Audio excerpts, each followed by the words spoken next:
আমি বিজনেসটা ছেড়ে দিব, বিজনেসের যাবতীয় যত কিছু আছে সব কিছু সেল করে দিব, এরকম একটা ভিডিও কালকে আমি আপলোড করেছি।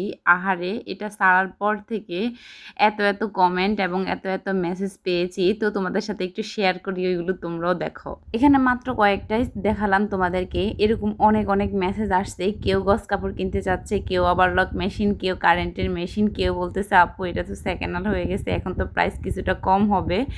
আমি ভিডিওর শেষেই মানে শেষ হওয়ার আগেই পুরো কথা শেষ করে দিয়েছি আসল কাহিনীটা কি।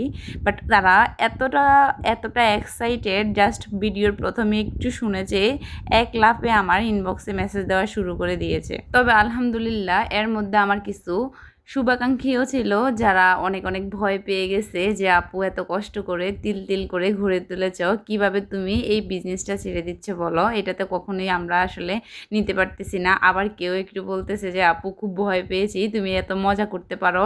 মানে অনেক অনেক রকম কমেন্ট পেয়েছি ওইখানে।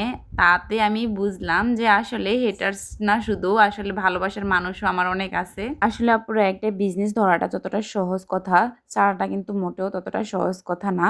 এই যে আমি একটা বিজনেসকে এতটুকু পর্যন্ত আনলাম, সেটা কিন্তু এমনিতে এমনিতে চলে আসেনি, রাত দিন পরিশ্রম করে এখানে এখানে পর্যন্ত এসেছি। একটা বাচ্চাকে যেভাবে আমরা লালন পালন করি, ঠিক সেভাবে আমাদের বিজনেসটাকে লালন পালন করতে হয়। সেখানে অক্লান্ত পরিশ্রম করতে হয়, প্রত্যেক দিন নিয়ম মাফিক সেখানে কাজ করতে হয়। যদি একদিন কাজের ব্যাঘাত ঘটে তাহলে পরের দিন আবারও 2 পা পিছিয়ে যেতে হয়।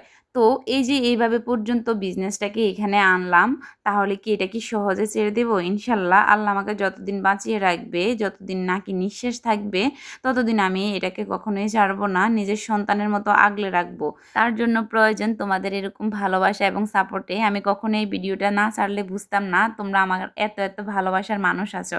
তো দেখো, আমরা কিন্তু প্রত্যেক দিন নিয়ম মাফিক কাজ করতেছি, পার্সেল দিচ্ছি, কারণ আমি জানি ভালো কিছু করতে গেলে সেটা সবার চোখে বাঁধবে, এটা একদম নর্মাল একটা বিষয়। তো আমি আমার গতিতে কাজ করে যাচ্ছি। যাদের বদনাম করার ইচ্ছা তারা তাদের গতিতে বদনাম করে আমার পিছিয়ে পড়ে আছে, তারা আমার পিছিয়েই থাকবে, তাই না?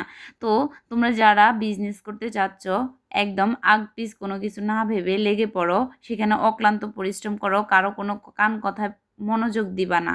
তোমার ফোকাস থাকবে তোমার বিজনেসের উপর, কারো কথার উপর না। তাহলে দেখবা ইনশাল্লাহ আমার মতো একদিন তুমিও এতটুকু পর্যন্ত আসতে পারবা।